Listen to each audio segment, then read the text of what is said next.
Today on the Trent Out Loud Show. The Trent Out Loud Show is officially in the top 1% video shows on Spotify. Shout out to me.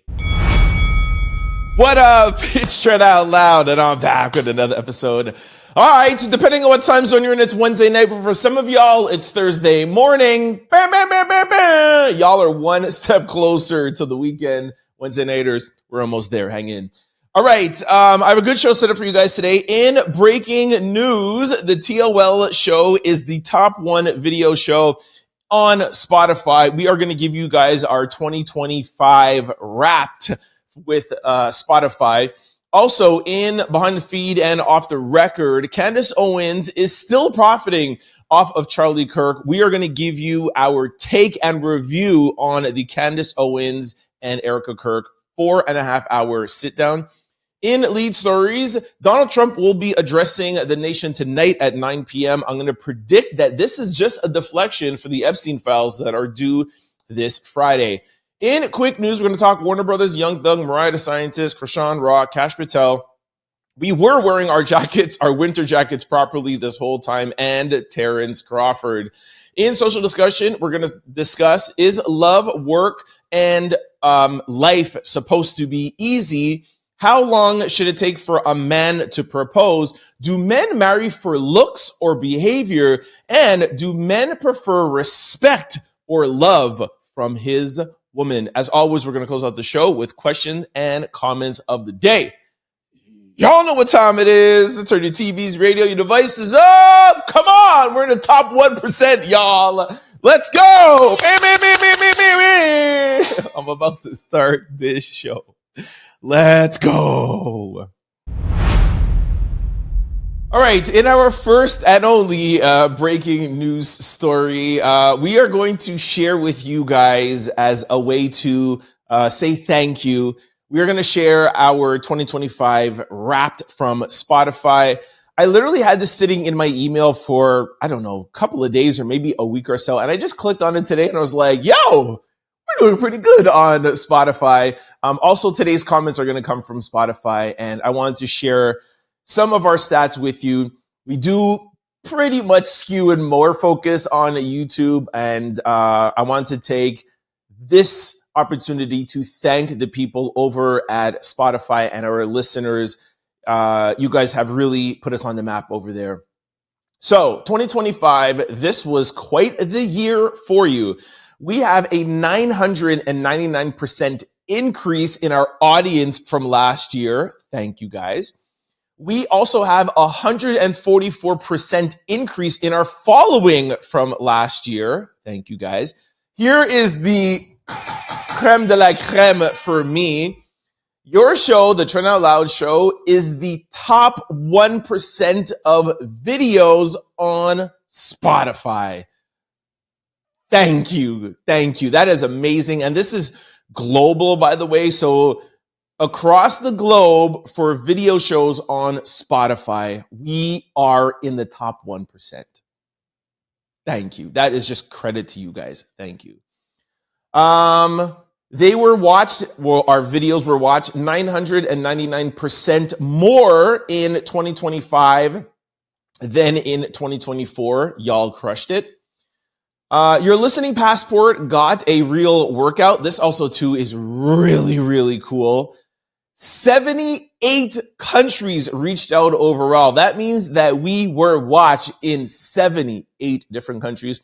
For those of you who always watch the entire show, at the end of every show, I always tell you guys, when you're over on YouTube, the third thing I want you to do is comment. You guys are my co-hosts. I need you on the show. And I also say, for those of you who don't want to comment or join in a conversation, please let me know where you're watching the show from. I look at the comments every day before I go to bed. And one of the things I love to see is, yes, people interacting. We're trying to build a community, but I love to see how global the show is. And I ask, if you don't want to join the conversation, let me know which country or city you're watching from. And this is just further proof that we are touching 78 countries across this globe. So I really love that. Our top countries are the USA, Canada number 2. Bam, bam, bam. Shout out to that, because actually over on YouTube, I think Canada is like, I think 3rd or 4th. It kind of jumps around, but over on Spotify, we are number 2. So shout out to Canada. United Kingdom number 3. Shout out. Australia. I don't know why we're so big on Australia, but shout out to Australia number 4, and Ireland. Bam, bam, bam, bam. Shout out to Ireland, rounding up the top 5. Top fans assembled. Your show made it to the top of many fans' list. This is also really cool. There are 1,700 people that we are their top 10 show. Bam, bam, bam, bam. Shout out to that. There are 999 people that we're their top 5 show. Bam, bam, bam, bam. Shout out to that. And this is crazy. We're the number 1 show for 188 people across the globe. This is amazing, man. 55% of them binge watch 2 or more episodes in one day. Super cool. And 50% of them hit the play button within 24 hours of a new episode dropping. Thank you so much for that. When people look at stats, or when you look at things, it really is a great metrics having people digest your content within the first 24 hours of it dropping. That is a huge stat. And for 50% to be watching within the first 24 hours is a testament to us, I think, bringing the news daily, especially now that we're doing 7 days a week, and us just staying on top. A lot of people have said in the comments, like, you are our number 1 source for news, and you want to be able to bring you the information first.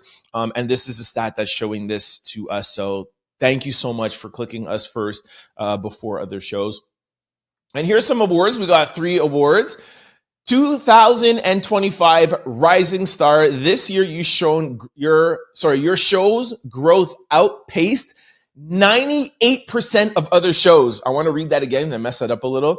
This year, your show, the Trend Out Loud show's growth outpaced 98% of the other shows on the platform. That's amazing. Out of 98% of the shows, we outpaced them. That is rising star. Sorry if the horn's getting a little annoying, but hey, this is award season. 2025 Marathon Show. This also was really, really special to me. Fans listen to you for longer than 99% of the other shows. 99% of the other shows on the platform, you guys listen to us longer. Again, that's another top 1%. And we're not only just a top 1% show, we are the top 1% longest viewed show. That's amazing. That means that we're bringing you information and personality and keeping you locked in for longer than 99% of the other shows. Man, that's amazing, amazing. And 2025 Talked About Show, you received more comments than 99% of the other shows. Come on! We will take those 3 awards. Thank you, thank you, thank you. I would like to thank God. I would like to thank my mom. I would like to thank my family. Thank y'all for supporting me, man. Yo, let's go. And this last one here, this when you click share, they like put it in a nice presentation. And for me, this is, I think, probably my favorite statistic. My show was in the top 1% of video shows on Spotify. Thank you, thank you, thank you, thank you, Spotify listeners. Thank you, everybody who tunes in, no matter what platform you're on. We are on every single podcast platform and, of course, on YouTube. Thank you. Thank you, thank you, thank you, thank you. I'm sure from everything I just talked about, you could see how thankful I am for you guys. I say this very often in my blogs. Shout out to all the Out Louders. But especially the place that I'm at in my life right now, for those of you who know, you know, you guys and this show is my life. You are who I pour into the most, and you are the ones who pour back into me the most. You are undoubtedly the most important thing in my life right now. Of course, aside from my direct family, my mom, my dad, my sister, and my four niece and nephews. Yeah, thank you. Thank you.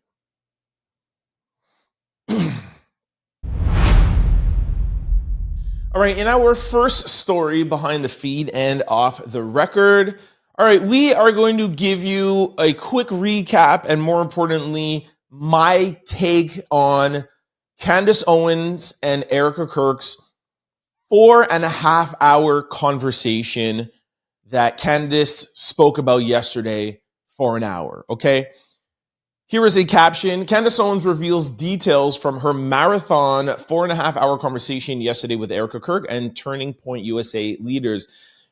She held her ground, laid out every suspicion, and demanded answers on the inconsistencies swirling around Charlie's final days. Erika stepped up and cleared the air on internal miscommunication that fueled the doubts, owning that she hadn't fully checked Charlie's Telegram and other apps, only his iMessages at first. Turns out Candace was spot on about unseen communications from the day before. Erika admitted to that straight up. Truth is coming out one hard conversation at a time. That is just a caption. I think people are mostly focusing. That is what Candace started out with, that Erika Kirk was wrong about not seeing a text message that Charlie sent out the day before. So Candace was vindicated on that one aspect. I'm going to just play this quick clip here for you, and then I'm going to go on to tell you why I don't really agree with this caption. I think it's kind of misleading. Take a listen. One of the first things that Erika did was she owned the lies. They owned right away, which felt great, that if you guys recall, Erika saying that she had Charlie's phone and that Charlie never texted anybody the night before saying that he thought that they were going to kill him. And that obviously reflected poorly on me because I was the one who said that he did, in fact, text multiple people the night before. They owned that right away and explained. Erika said that she has Charlie's phone. She's looking at his iMessages, and it turns out that he, like everybody else, communicates on Signal. He communicates on Telegram, and that those when she heard me say that, they then went and looked, and yes, that what I said was true. And Jacobat received a message the night before, and Dan Flood received a message the night before. Tell me that doesn't sound a little weird to you. Your husband has been unalived. Famously, it's all across the world. Donald Trump, Vice President J.D. Vance, like the world's attention. Then you have Candace Owens and other people having a bunch of speculation. You say you have his phone and you go through it and you're like, nah, the things that people are saying are untrue. It takes you 4 months and you haven't found out anything. You sit down with Candace, and during this meeting, you're like, oh, I only checked the iMessages. I didn't check Signal, and I didn't check Telegram. And oh, now that I check it, it's there. Come on.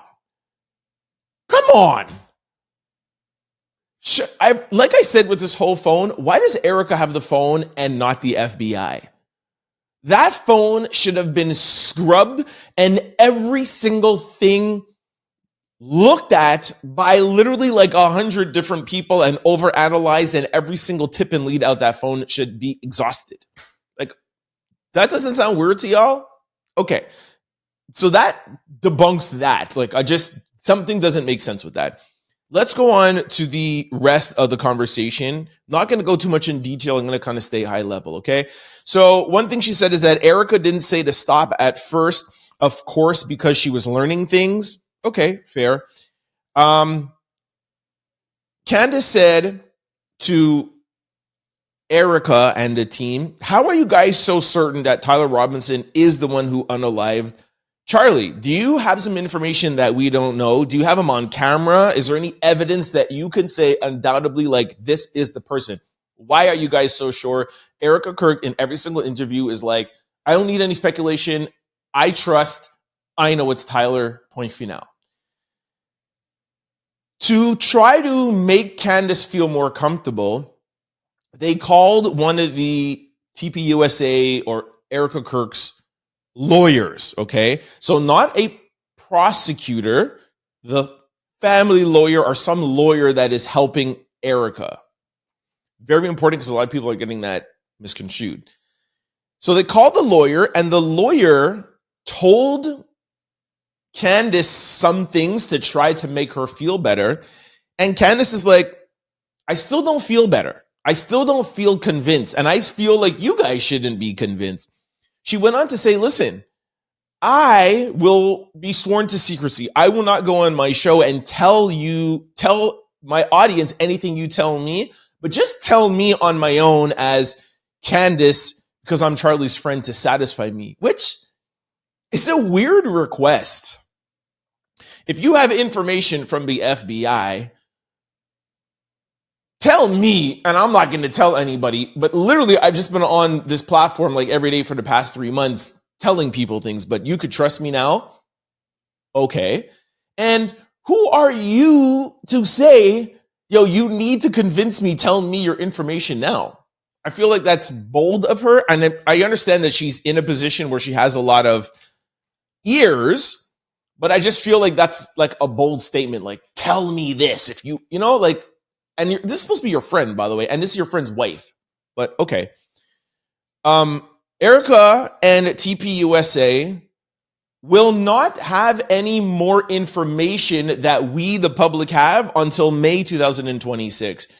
So Candace is now saying, I still feel the same way that I feel even after this meeting, because she's even more confident now after speaking with the lawyer and speaking with Erika that Erika and the lawyer doesn't know anything else other than we, the public, know. Now, if you go back on what I just said to you, that could be a lie, because maybe they told her something and she swore to secrecy and now she's just not telling us. We'll never know. But the common denominator is, from what we have to believe, that Erika, the lawyers, and TPUSA don't have any more information than we, the public, have. That's what we are supposed to get out of this conversation. And May 2026, which we told you guys about last week when Charlie Kirk showed up last week to court, we're going to find out in May what the evidence is, and the court will decide if that evidence is enough. If they find anything between now and May, Erika Kirk and her lawyers, nobody will know. The FBI will keep it within their own division, police force, and only the courts will know and the public will know May the 26th, okay? As a result of that, if we believe everything, Candace Owens is saying, I still do not believe that Tyler Robinson was the sole person. She's not saying that he had nothing to do with it, but she doesn't believe that he was the actual one to do the unaliving. She thinks that he was maybe part of it, but she feels like there's still other players. Indirectly, she still feels the same way before the meeting and after the meeting. Keep that in mind, okay? She went on to speak about Benjamin Netanyahu. She went on to speak about the Egyptian planes. She says that she still believes that somebody close to Charlie was in on this. And she says that she said that to them in the meeting. Again, second thing of her not changing her mind after the meeting. And she says she told them that. Now, somebody close to Charlie, that's her saying that she believes that somebody in TPUSA had to do something with this, or one of his close friends or allies. There was no mention of Candace Owens stopping at all. There was no real conclusion from this meeting. I just told you the two things that she believes before, she believes after. There was no mention of money. In the past two interviews last week, the people and Erika were saying, hey, she's on her platform making hundreds of thousands of dollars, doing this, putting out conspiracy theories, etc. Candace never mentioned anything about money at all in her show yesterday, or that Erika said anything about her making money.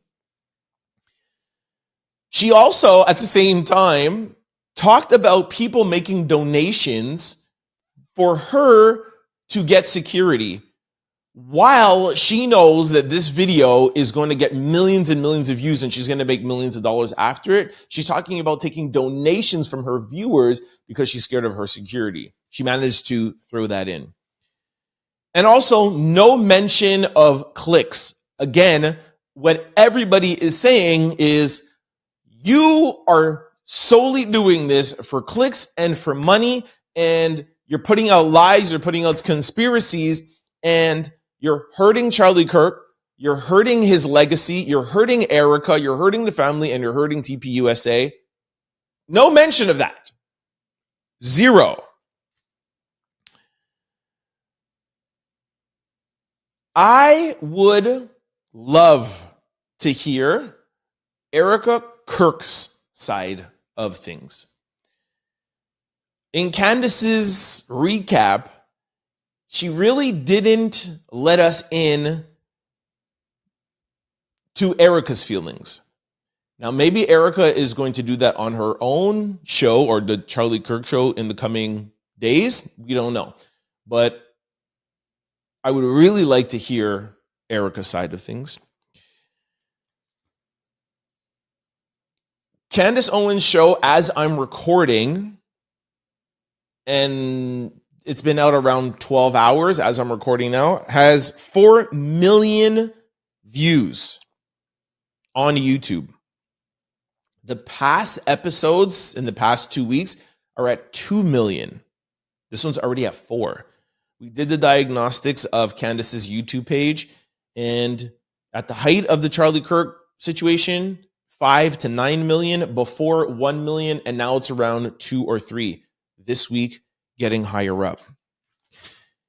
Candace Owens, in her recap, mentioned, tune in tomorrow for this. Tune in in the next couple of days for this. You even heard in this caption here, we're going to break things down one convo at a time. Her point of this meeting and the point of yesterday's episode wasn't to get a conclusion.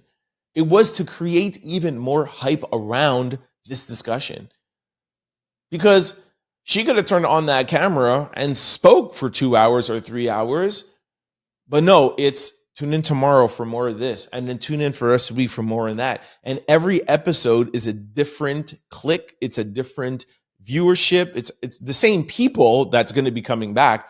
But every time you click on a different video, that's another set of hundreds of thousands, potentially millions of dollars per episode. So Candace knows what she's doing. She also did a live after, again, a whole separate amount of money.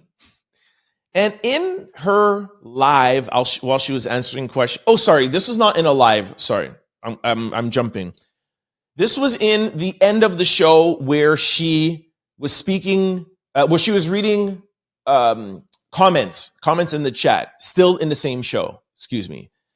Somebody asked her or made a comment about Candace going to Tucker Carlson's Christmas party, and some people from TPUSA that were there, and Marjorie Taylor Greene, and people online are alluding to the fact of, hey, you're online talking about TPUSA and how dangerous, whatever, blah, blah, but you're over at Tucker Carlson's Christmas party. And she addressed that at the end of this show. And she said, look, Tucker Carlson and I are friends, and we know that. So I never had a problem with Marjorie Taylor Greene. And listen to how smart this is. From my knowledge, I didn't speak to anybody from TPUSA. There may have been some people there, and if I'm wrong, tell me, but I don't think I spoke to any of them. See, this is Candace. Whenever she says something that it's gray, she's like, oh, correct me, no problem. But I didn't do this, so that you go away saying, I didn't speak to any TPUSA, and if somebody calls her out, it's literally like, 1% or 2% of the people will hear that call out, and then she goes on to something else the next day and talks about Egyptian planes. See how she like rides the fence there? You got to think about something. You're riding for your boy, Charlie Kirk. This is your guy. You're spending the past 3 months and you're not giving up. It doesn't matter to you. You want to get to the end of this, to the bottom of this. And through your investigation, you know that there's somebody in the TPUSA family that could have had something to do with your friend's unaliving. And Tucker Carlson invites you to his Christmas party, and you might not know if there are people from TPUSA that are there, but you still go there? And you are going to talk to people that you don't know that might be from TPUSA? What? Are you joking? Does that make sense to you guys?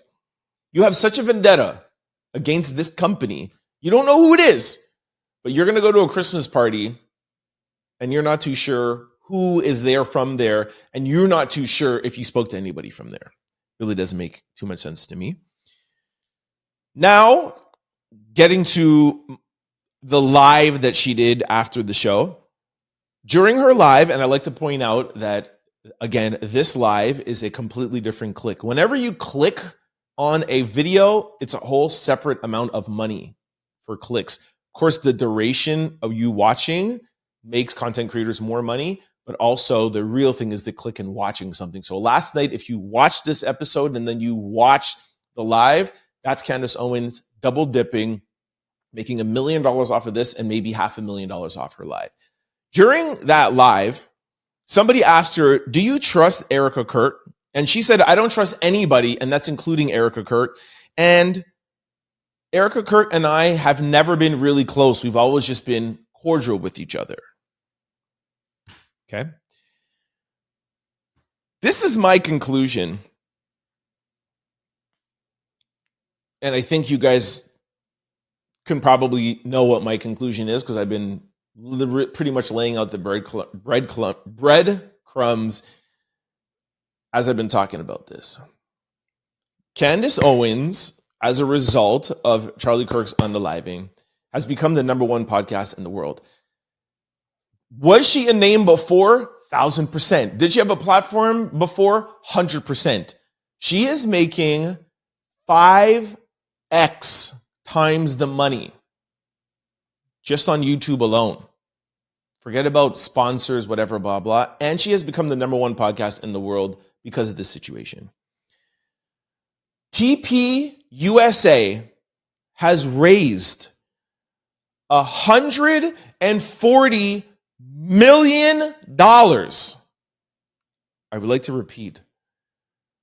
$140 million. 40 million of that was at one night at Mar-a-Lago, Trump's place in Florida. Sorry if I'm pronouncing it wrong. 40 million one night. And 100 million on t-shirts, website, this, whatever, blah, blah. And Charlie's book, it just came out a couple of days ago, or it's coming out in a couple of days. That's a whole other set amount of money. My conclusion to all of this is that they're both in on it. And it's all about the money. This meeting gave us no conclusion. It gave us no stop on either side. All it did was intensify the conversation. All it did was intensify the algorithm. All it did was intensify us choosing a side. And nobody changed side. If you're on Erika Kirk and TPUSA side, you're still on their side. If you're on Candace's side, you're still on Candace's side. Everyone's talking about it. I'm talking about it. Instagram people are talking about it. Both sides understand how the algorithm works. They understand how people work, and they understand how to profit off of the unaliving of their husband and their best friend. And we are the audience that is sitting down with our popcorn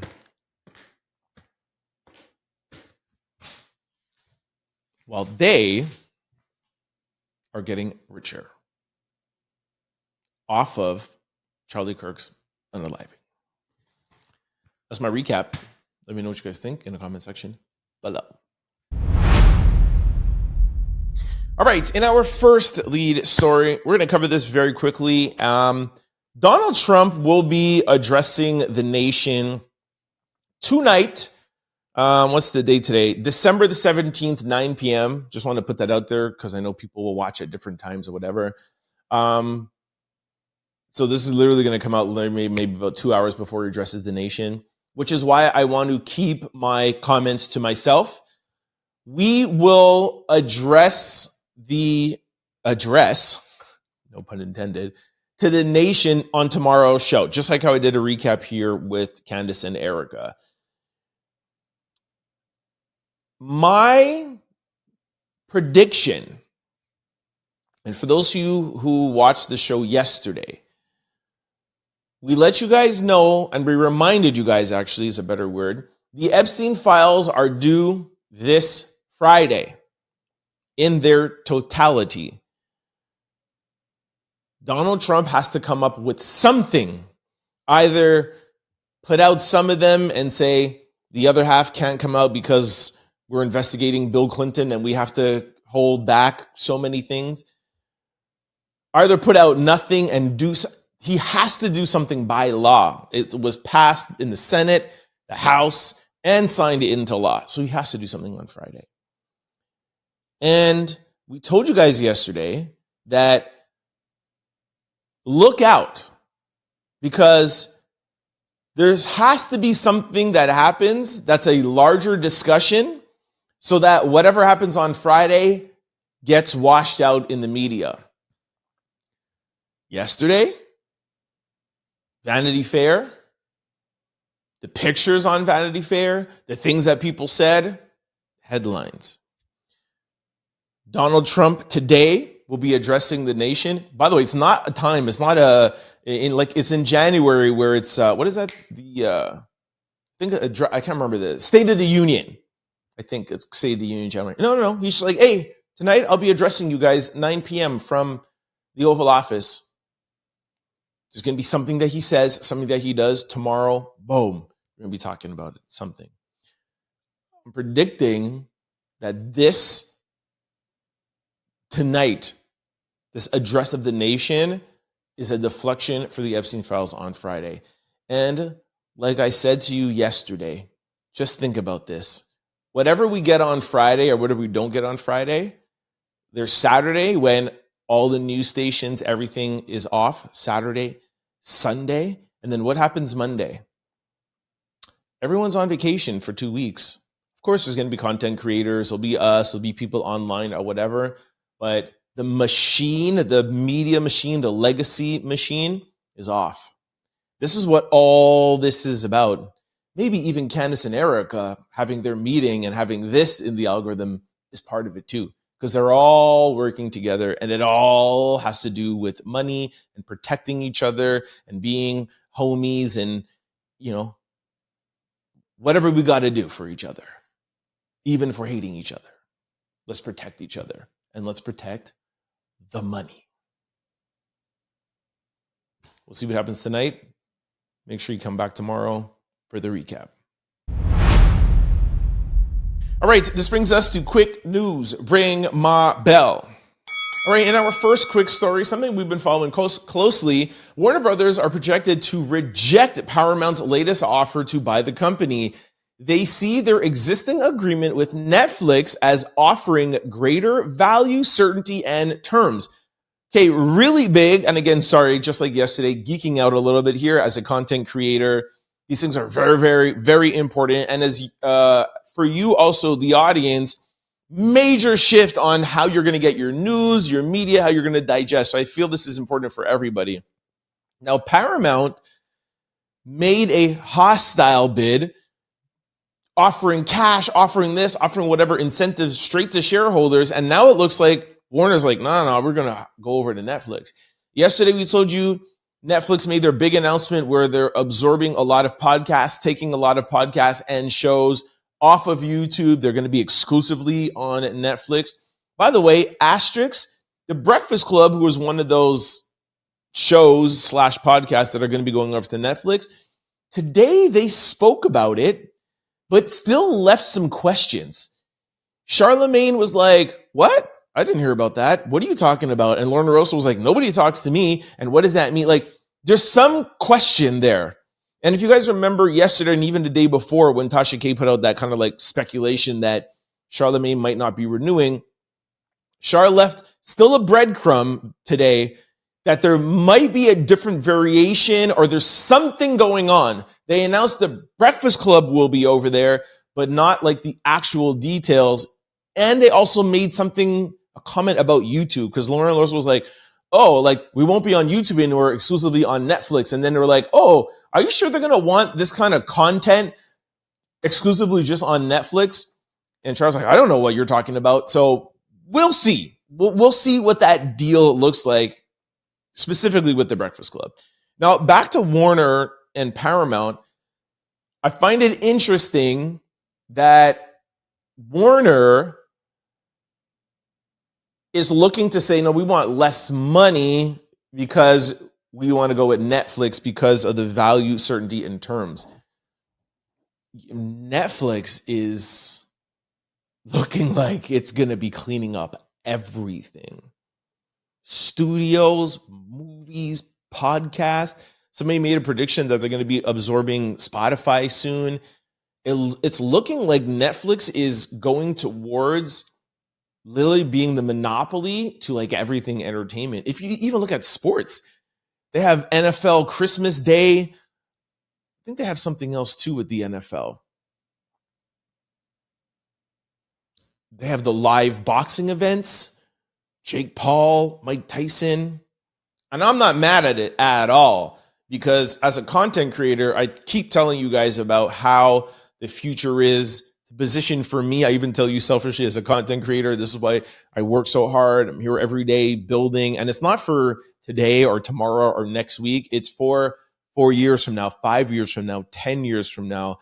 I'm putting in the work for what I see in the future. And Netflix is a streaming platform. It is not CNN or Fox or ABC or whatever legacy television. So I think Warner Brothers is reading the tea leaves properly and will take a little less money to be with a platform that will potentially be leading and maybe a monopoly of entertainment in the future. Before I go, I saw some people in the comment section yesterday when I kind of made a joke being like, hey, one day the Turn Out Loud podcast will be on Netflix. That's not now. Netflix is buying the big guys first. And then, like I said, I feel like when they open up for more independent shows, that's when I think that Netflix will be able to take over. But some people may got that confused and thought that we were going to be over on Netflix, and they're like, hey, I don't have a subscription, whatever. The Turn Out Loud show will be here on YouTube until further notice. I was just saying one day we may be over on Netflix. We ain't going anywhere. Tune in every day, podcast platforms, and YouTube. Let me know what you guys think about all of this in the comment section below. All right, in our second quick story, congratulations, Young Thug just proposed to Mariah the Scientist, and she said yes. All right, a lot of people are talking about this, obviously, for two reasons. Well, not obviously, but for two reasons. On the mic, first of all, there's a lot of fumbling with the ring or whatever. And then he's like, so what do you say? So what do you say? And then she turned around to the crowd and said, I guess I'm getting married. And I'm going to play here for you, like the ring here beside me. I'm going to play him proposing. For some reason, I don't know why, but I tried to get this video 2 times or 3 times. I don't have the audio, but she literally just turns around and says, I guess I'm getting married. And people are like, she didn't say yes. And that was like a weird, reply from a woman. And they were like, well, never ask a girl on stage because it puts her in a position. Guys, literally 2 days ago, she was on Angie Martinez saying before she has a baby, she wants to get married. She wants to get married. She wants to get married. So this is not Young Thug surprising her and her being like, I'm not ready. She's been saying this. She has been putting out in the world. Hence the reason why Young Thug did this now and probably timed it up right after that interview. So Mariah wants to get married. She put it out in the world and it's a yes. She's probably just on stage, just nervous. It was a surprise. It's a yes. All right, in our third quick story, finally, Chrisean cries as she begins laser treatment to remove her blue face tattoo. All right, you guys know, I think I told you like 2 days ago, like I'm done with Chrisean and Blueface and all of Blueface's side chicks. Or I don't even know if you call them side chicks because he's not with any of them. I don't know. When he first came out, I was like, I missed them. And, it was fun for like a week, or 2 weeks max. And I was like, this is too much for me. I'm done. But like I always say, my job is to bring you viral news. So gonna let you all know, Chrisean is removing her blue face tattoo. I don't believe it. She's like, it's me letting go and really changing and moving on. Stop. You're not moving on. This literally came at the same time as Blueface's new girl got Jonathan under her chin. It's everywhere and TMZ and people are posting it. Like, I get it. Like, not saying I don't get it. Like it's this is how they make their money. This is their content. I'm just over it personally. But I just wanted to let y'all know. His new girl, Jonathan, under her chin, Chrisean Rock removing the tattoo. I think she probably has like 8 other blue face tattoos. I wonder if she's gonna move all of them, but at least she's starting with her face. You guys let me know if I'm wrong. Do you think this is the end of the road for Chrisean and Blueface? You don't think they're gonna ever get back together? Stop it. There'll be a show, there'll be a contract, there'll be something. Let me know what you guys think in the comment section below. All right, in our fourth quick story, Kash Patel attends a holiday party while the man who unalived 2 students and injured 9 others at Brown University remains on the loose. Patel's FBI has failed to make any progress. Patel allegedly bragged about catching the suspect on social media before realizing they got the wrong guy. Now it's been 4 days, and instead of participating in the manhunt, Patel is attending a holiday party with his 27-year-old girlfriend. Now, I could care less how old his girlfriend is. A lot of people talk about that. Like, I could care less. This is the director of the FBI, arguably one of the most technologically advanced, most powerful agencies in the world. It's the FBI, the Federal Bureau of Investigation. And the director is out at a party during a nationwide manhunt? Does that not just tell you guys what's going on here? Does that not just let y'all know about how much the Trump administration cares? Kash Patel is more focused on himself and how he appears to the world. Don't forget, he's a content creator, huh? Him showing up at a party with his girlfriend. Oh, I'm taking her on a helicopter. I'm doing my girlfriend. Yo, if I see his girlfriend one more time, I don't care about the FBI director's personal life. I don't care who he's dating. Well, unless she's not an adult, then it would be something to talk about. She's over 25 years old. I don't care. Why isn't Kash Patel in Rhode Island following leads, not sleeping? Oh, and by the way, when it was Charlie Kirk, he was there and never left. Because it was Charlie Kirk. It's disgusting. Let me know what you guys think in the comment section below. All right, in our fifth quick story. All right, a couple of days ago, I played you guys a video and I was like, oh my gosh, we've been wearing our winter jackets the wrong way. We have to turn the fur inside. It was so viral. Everybody was talking about it. Come to find out, we have been wearing it the right way the entire time. Take a listen. There's a video going viral on Instagram by Jessica Alzamora. Please stop wearing it like this. This is not meant to be stylish. Telling you to tuck the fur into your hood in order to stay warmer. But I'm here to tell you why you shouldn't do this. In a bitterly cold wind, this fur ruff creates its own microclimate, a calm, warm layer of air around your face, or boundary layer, which reduces heat loss from convection. In extreme cold, this will stop your breath from freezing to your eyelashes and face. This layer prevents that snow from getting into my eyes, so I'm able to see better. So, all right, in our sixth quick story, Terence Crawford has officially retired from the sport of boxing. He's retired with an undefeated record, 42-0, 31 knockouts. Terence Crawford retires from boxing with a perfect record and is the first and only fighter in the four-belt era to become undisputed in 3 different weight classes, one of the greatest the sport has ever seen. When I saw this, I was like, okay, is there something that I'm missing? Did he get injured? Is this or whatever? And I waited. Then I started seeing it pop up. And I saw a video where he's like, I've done what I had to do, whatever, blah, blah. And I still find it a little weird that he's gone and that he's just retiring. I can't remember where I heard this, but somebody was like,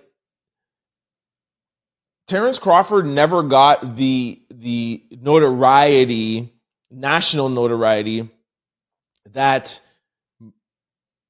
boxers that were as good as him got. Like a lot of what do they call them? Not new fans, but casual fans. A lot of casual fans don't really know his name. And I'm not no boxing expert at all, but a lot of casual boxing fans are just normal, everyday people have only started hearing the name Terence Crawford just in the past year or 2 years. For example, Mike Tyson, Floyd Mayweather, Canelo, whatever. And the more your name is known is the more money you could get. So the thing why I find this weird is he's at his height and the most popular he's ever been now in the national landscape. And for the average boxer, he's done his thing in the boxing world. Everybody knows him. But now is when you can make your victory lap and be like, all right, I'm going to cash in now and be like, I'm a household name. I want $100 million for my next fight. And he could fight anybody, but because it's him, but he's just retiring now at the height of his career and the height of his hype. I don't understand this at all. It just signals to me that the money doesn't mean anything to him, which is totally cool. Y'all know I'm down with that. But still, like, you're leaving a lot of money on the table. Sorry, guys. I just had a little bit of a glitch there. I say all of that to say, I feel like potentially, he's retiring to make a spectacle and he might come back out. We'll see. Potentially maybe some, what does Floyd call it there? And Tyson? Not charity bouts, but anyways, it's like an unofficial fight. Maybe there's more money in that. Anyways, boxing fans, it's a sad day. Let me know what you think about Terence Crawford retiring. All right, y'all. This brings us to everyone's favorite segment, comments and social discussion of the day. All right, before we get to that, I have a very important question to ask you. Is your computer, laptop, or cell phone vulnerable to data breaches? Let me answer that question for y'all. Yes, they are, all 3 of them. If you're not using Aura, the all-in-one digital security platform, go to my sponsor below, aura.com/trendoutloud, to get your free 14-day trial to see if any of your data has already been exposed. If you're ever wondering how scammers get your cell phone number or why your inbox is filled with spam, here is why. There are companies called data brokers, and they sell your data, and they do it without your consent, and they make billions of dollars selling it to marketers, scammers, and even stalkers. That is why I recommend today's sponsor, Aura, to my family, friends, and our louders. Aura takes care of the hard part for you, automatically removing your information off of these sites and keeping it off. Aura is an all-in-one digital security platform. You may already have a digital security tool, but not having Aura is like locking your front door and keeping your back door open. With Aura, you get alerts if any of your personal information is ever found on the dark web, real-time fraud alerts for your credit card or banking information. You get a secure VPN, antivirus, password manager. They also have US-based support around the clock. Also, in the event that anything should ever go wrong, Aura also offers a $5 million identity theft insurance protection package. Go to the link below or QR code beside me. It is 100% free for 14 days, and within those 14 days, Aura will show you any of your information that's already been exposed and take it down for you for free. That's the offer. They just want to show you if any of your data has already been exposed. If none's been exposed, you ain't got nothing to worry about. And if it has, they'll take it off for you. Just to let you see what they can do. Okay? Now, let's go to comments. We have a super chat. Bam, bam, bam, bam, bam, bam. This is from Feisty Lioness. Hola Trent, aka Uncle Out Loud. My God, Uncle? All right, cool. I'm giving off Uncle vibes now. As always, you're doing an amazing job. 10 social discussions. Whoop, whoop. God bless. First, I can't wait till Xmas so I can give my boys your books. Thank you so much for that. Second, due to some issues, I had to temporarily cancel my membership. Lost my 96-year-old grandma. I'm very, very sorry for your loss. My condolences. And my 14-year-old Pomeranian. Sorry for your losses. Rest assured, I watch your show daily. I just don't know when you'll be on. You come on at different times. Lastly, go on and judge me. I'm option B on the toilet paper. Laugh out loud. Keep up the good work. You're an amazing person. And we should all thank your mom. Big ups to Mother Out Loud. Bam, bam, bam, bam, bam. First of all, I hope you come back to the Out Loud membership, but totally understand if you have to go. Thank you for the super thanks. Thank you for the super thanks. I guess in lieu of the membership. Totally understand that. Thank you so much for the kind words of saying that I'm an amazing person. Thanks for shouting out my mom. My mom loves to get shout outs. Shout out Mama Out Loud.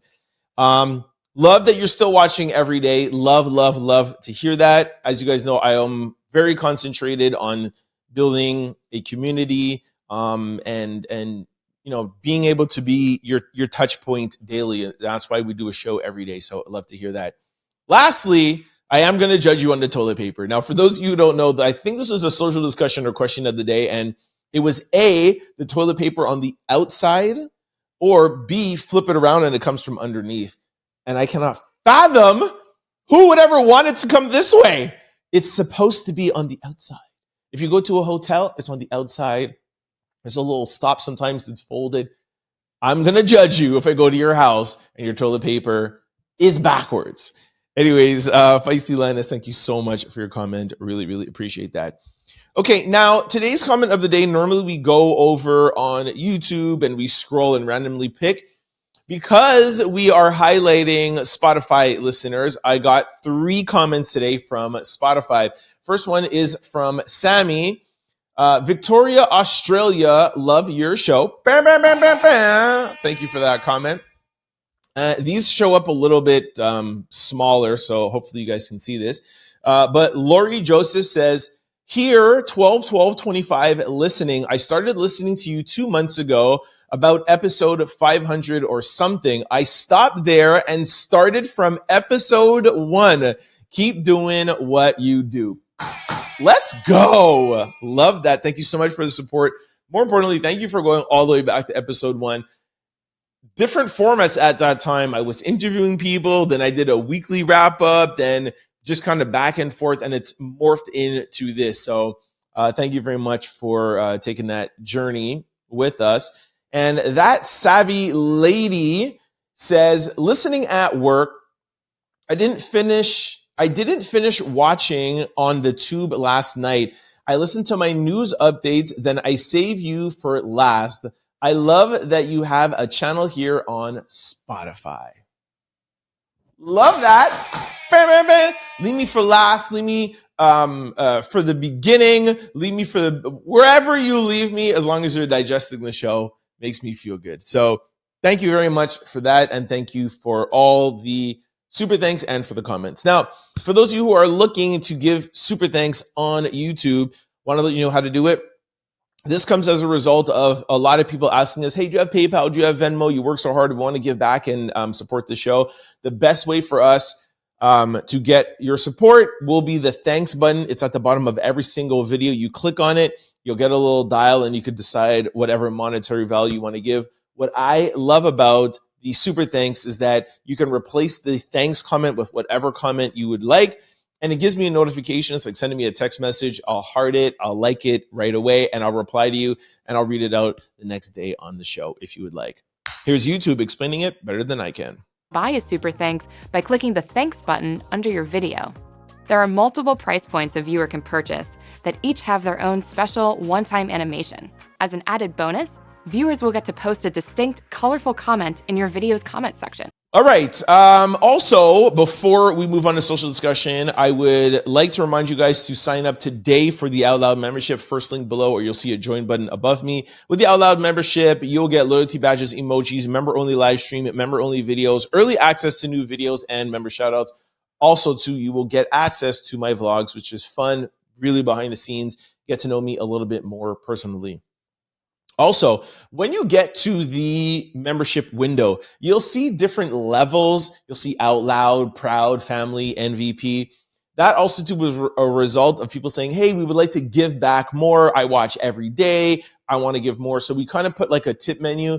Just want to let you know, whichever level you choose, we're all one big happy family. Whatever level you choose, you all get the same access. It's just depending on what name Out Louder that you would like and whatever amount you would like to give. So we have different options there.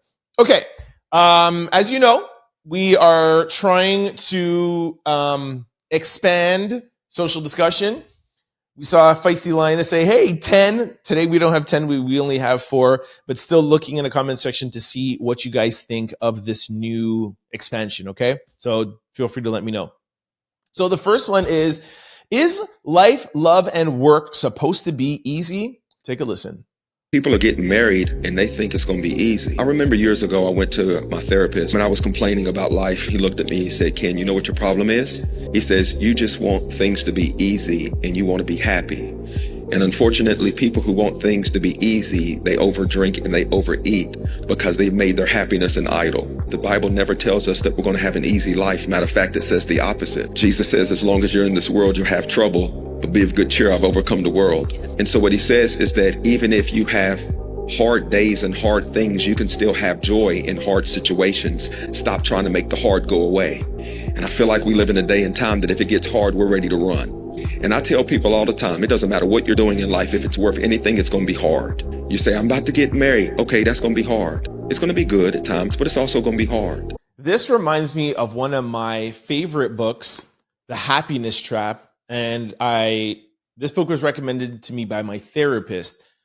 And I'm just going to read the first paragraph. And I feel like a lot of people get caught up in this happiness trap and always just want to be happy all the time. One little thing comes up and they're like, no, I'm out of here. No, this is this. No, forget this and forget this and forget that.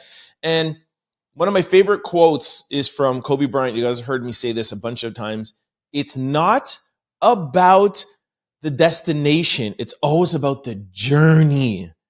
Always about the journey. I talked about going from selling clothes out the trunk of my car to building a national brand.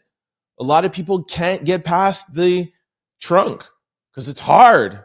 Then they can't get past having a little store in the basement of a tattoo parlor because it's hard. Then they can't get past, well, I got one retail store, etc., etc. Building is hard. But I think it's because everybody feels like unless you're happy, then it's no good, which is completely wrong. Human beings hurt.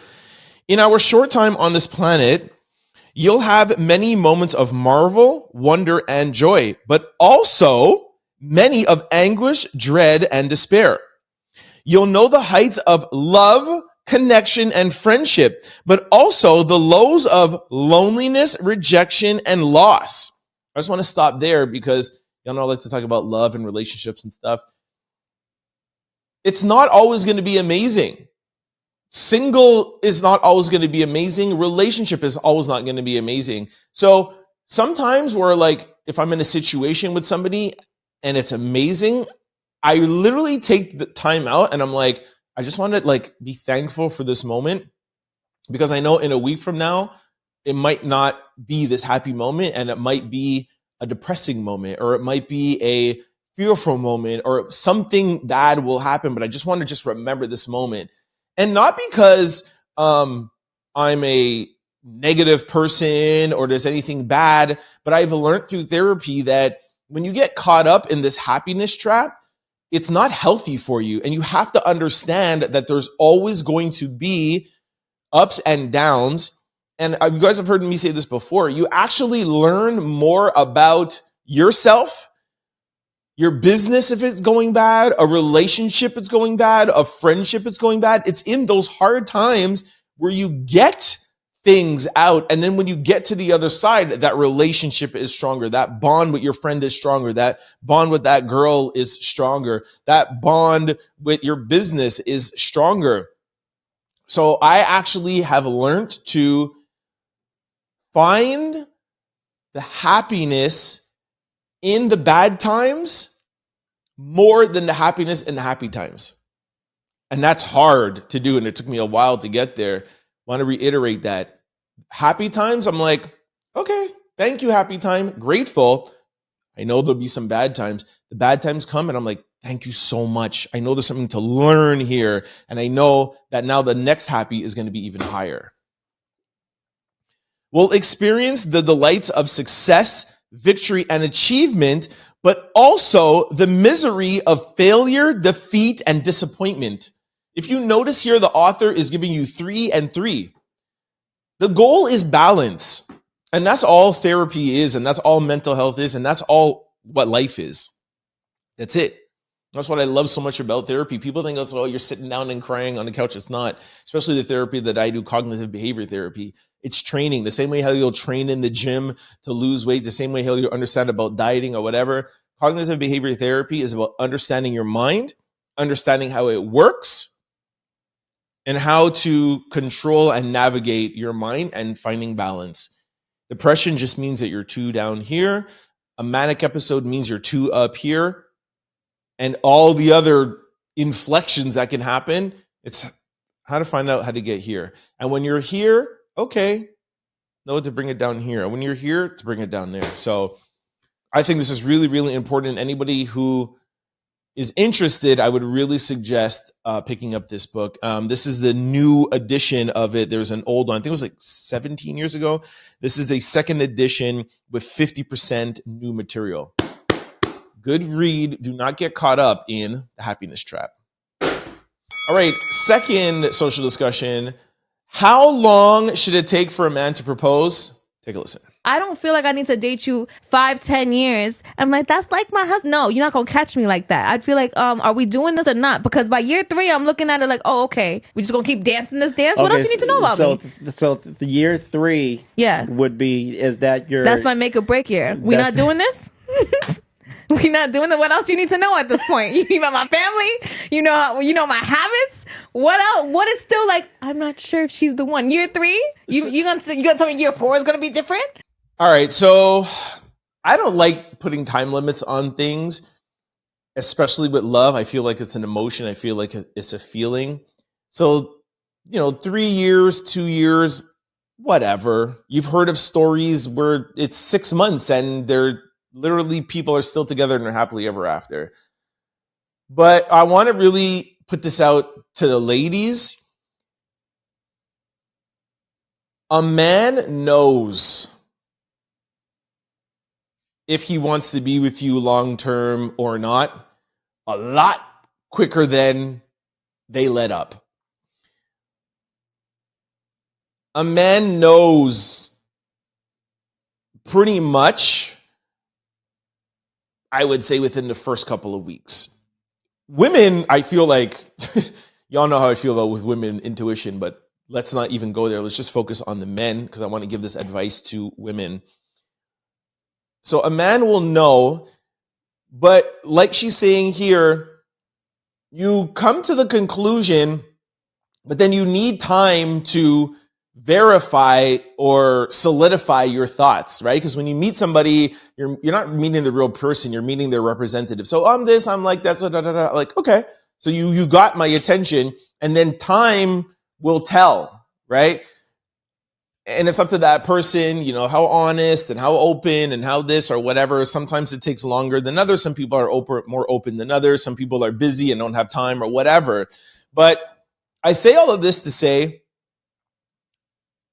within a year of steadily dating, trust me, a dude knows.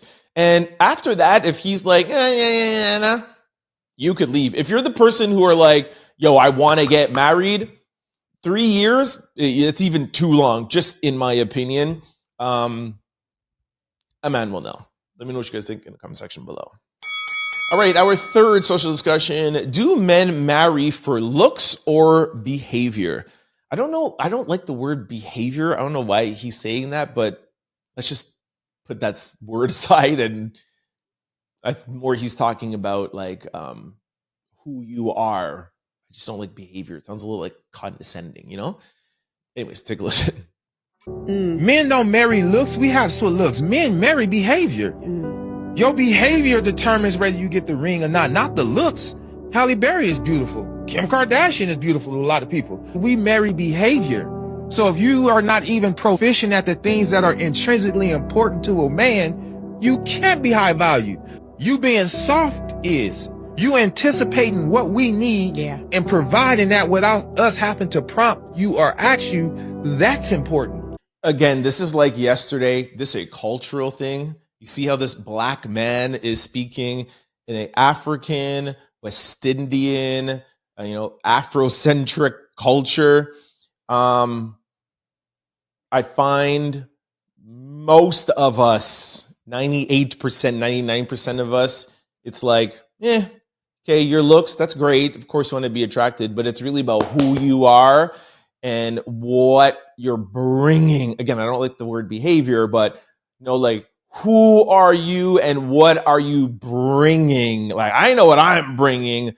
What are you bringing other than your looks? Now, I will say there's still a lot of superficial, weak, insecure men that are like, oh, I just need looks. I just need that trophy wife. But I feel like that's more of like a white culture. And I don't like to bring, race into things. You guys know I'm really not about that.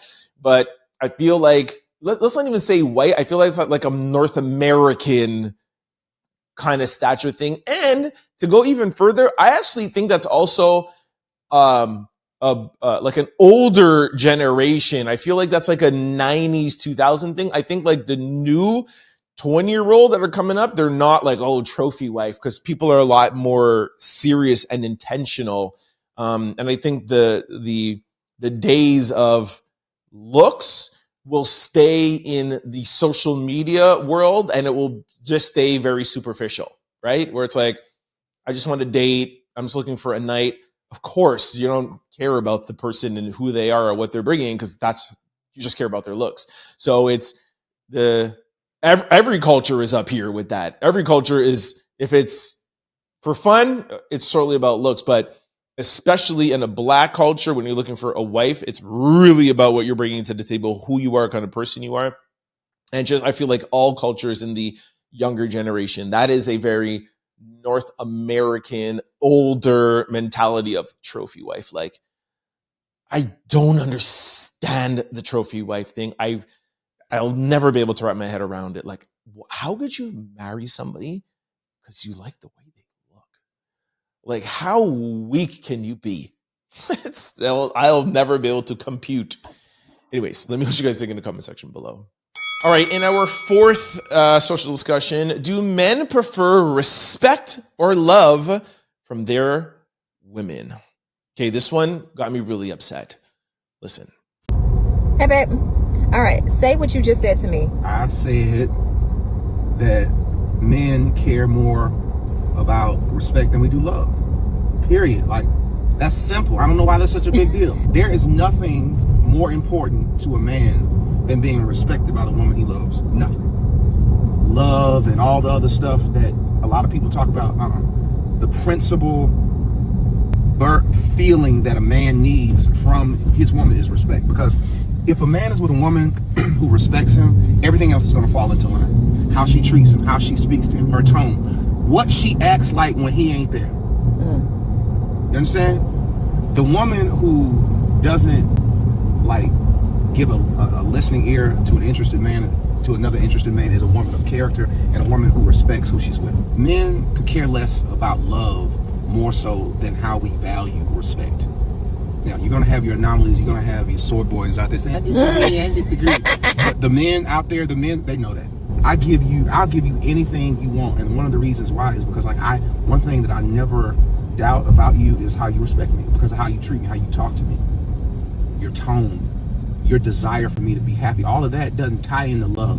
It ties into respect. You know, I'm not saying you're afraid of me, but it bothers you when I'm unhappy. Yeah, definitely. It bothers you when I'm not going to be content. That's respect. Okay, you guys have rarely heard me say this.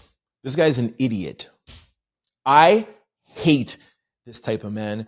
And you can see some things before he even opens his mouth. Him asking his girl, set the camera and record. Okay, babe, what do you want to say? It's one tell. Second tell, that red seatbelt, that's a huge tell. This guy's a big loser. And that suit. And the way in which he is saying the way that he's saying. I could watch this on mute and tell you that this guy is an insecure loser. How in the world could you sit there as a man and say you want your wife to respect you over your wife loving you? Bro, you want your dog to respect you. You want your employees to respect you. You want somebody that you're in a leadership position to respect you. You don't want your wife you want your life to love you. And indirectly, under the umbrella of love, comes the respect, comes all of this, and comes all of this, and comes all of that. Love is the umbrella. For you to pick out under the beautiful umbrella of love that is stacked with 100 different things and respect being in there, for you to look at all of that and be like, I'm going to pick out respect, shows me how insecure and how much of a loser you are to be like, I want my woman to respect me. What? This is when you guys hear me talk about men and like how disgusted I am with some men. This is what I'm talking about. This is why I'm like, I don't have a lot of guy friends. Because of guys like this and his red seatbelt. Who buys a car and chooses, I want a red seatbelt?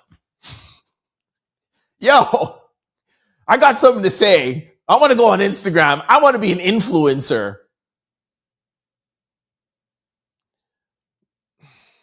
Stay away from men like this, ladies.